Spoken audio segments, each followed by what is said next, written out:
Team India gets into action mode today, and this is the first meeting of the Coordination Committee of the Team India that's going to take place today at NCP Chief Sharad Pawar's residence in Delhi. Now, the meeting is aimed at charting plan for the upcoming 2024 elections. So, there is a Coordination Committee that will discuss key issues like seat sharing ahead of Lok Sabha elections. 14-member panel will discuss the issues with the alliance that will take place before going into campaigns. Meanwhile, while they look united on the surface, there's already an internal rift that can be seen between the parties. There is no consensus over seats with the Congress party.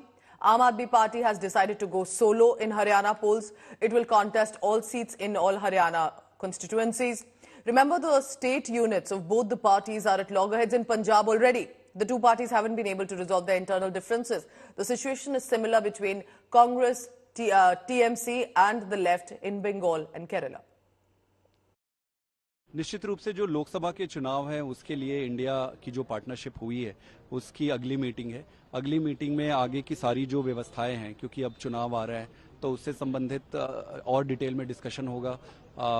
मुझे अभी detail में idea नहीं है कि agenda क्या है, लेकिन निश्चित रूप से फिर कैंडिडेट सिलेक्शन से लेकर कैंपेन की प्लानिंग से लेकर मीडिया स्ट्रेटजी, सारी चीजों का डिटेल में डिस्कशन होगा। नहीं, मेरे मुताबिक तो मुझे लगता है कि उस जो इंडिया हमारी बनी है गठबंधन, उस गठबंधन ने एक अच्छा कदम 2 दिनों पहले जो चुनाव हुए विधानसभा के, उसके जो नतीजे आए हैं वो उत्साहवर्धक है।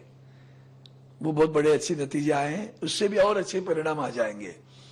तो वो देखकर सभी पार्टियां समझ गई है हम इकट्ठा रहना है। आज की तारीख में जनता जो है वो भारतीय जनता पार्टी की सरकार जब से 2014 से आई है तब से महंगाई से, बेरोजगारी से, महिला सुरक्षा से, किसानों की आय प्रधानमंत्री जी ने कहा था कि 2022 में दुगनी हो जाएगी, वो नहीं हुई।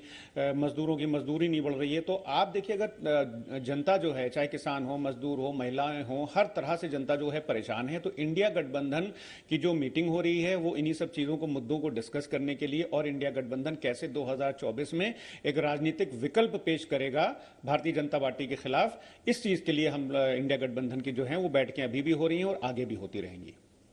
देखिए, कल जो मीटिंग है वो बहुत महत्वपूर्ण मीटिंग है, कैंपेन के हिसाब से, इश्यूज को आर्टिकुलेट करने के हिसाब से। और 2 अक्टूबर से विधिवत जनसभाओं का दौर शुरू होगा, जिसकी तैयारी के लिए कल की मीटिंग बुलाई। कांग्रेस नेतृत्व के गठबंधन की जो बैठक कल हो रही है वो केवल व केवल गठबंधन गठबंधन, जिसके पास ना नीति है ना नेता है। लगभग 1.5 दर्जन लोग प्रधानमंत्री बनने के लिए निकले, और ये सभी के सभी चाहते हैं कि देश के अंदर कमजोर सरकार आए, मजबूर सरकार आए, लंगड़ी सरकार आए।